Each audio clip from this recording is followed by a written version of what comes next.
yolda qaldı mənə. Gəl, mən orada gözləyəcəm. Dəli bu könül çalxalanır dərin dəniz boyunca. Üzüntülər hakim edib getmir heç nə yolunda.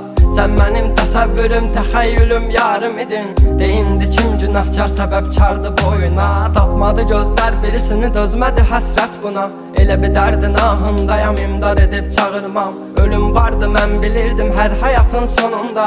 Çətin gəldi inan mənə, yoxluğunla yorulma. Görmədinmi sən, yoxsa gözüm mü bağlı? Hissini örtmüş buludum və sanki yağışlar yağır. Kimlərə mərhəm olunsan, niyə görə tək mənə ağrı? O vaxt dəvabinlə indi özgə yarasını sarmır. Danışma sus buna qəlbim, soruşma yarın alını. Çəkəcəm beynimə bir mərmini, qoy təkrarlamasın. O səsin qulaqlarımdan silinmir illərdir inən. Bu da bir susqunluqdan ibarət, qoy darıxmasın.